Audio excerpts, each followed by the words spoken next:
Okay, sky's turning blue again, time to buy motorcycles.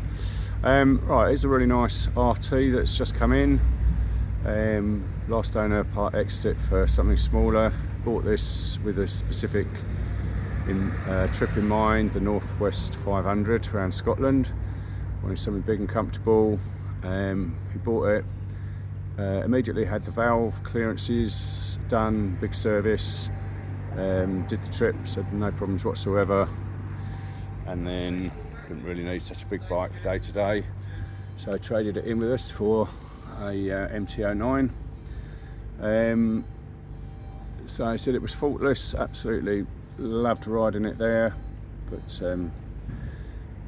just a bit too big for his day-to-day use. The only thing he mentioned was the fuel gauge. He didn't trust that. So very, very common on these. So what he did, he just set the trip meter to 0 when he filled up, did 250 miles, which left a third of a tank, filled up again and just used it like that.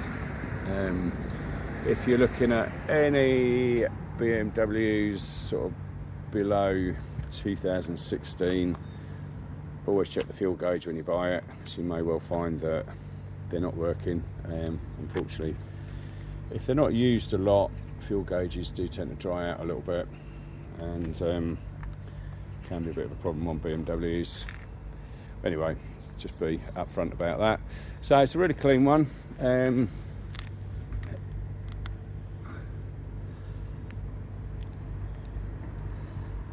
We haven't actually cleaned it, so it's come in like this. Even the front of the engine doesn't look too bad. Obviously it's not completely mint, so he put a K&N filter on it when he did the oil when he came back from the trip, so the oil has literally just been changed. It's got those cylinder head covers, a little bit of corrosion you can see right on the edge there, but it's way better than average, this one. Paintwork looks good there. It's got a little adapter, USB adapter in the plug socket.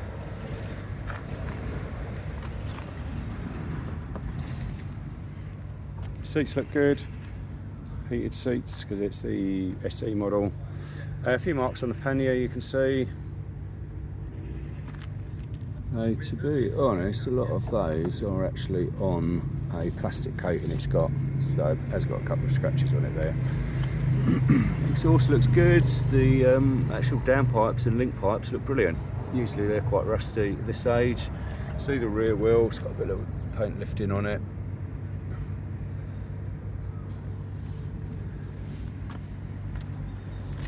Rear tyre's good, so they've done a couple of thousand miles, something like that. 09 reg, so it's not the one with the bad ABS brakes. These ones are reliable. Again, little mark on the pannier there, little sort of scratch on it across there,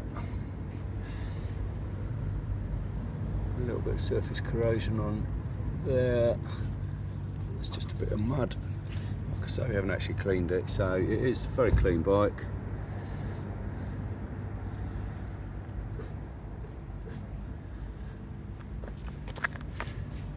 Cylinder heads are great on it actually. They're usually quite crusty at this sort of age, but those ones are good. Looks like someone's done the bolts on the calipers, which is nice.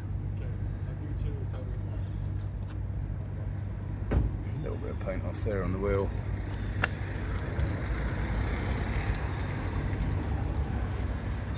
So all round, I'd say that's a very nice RT.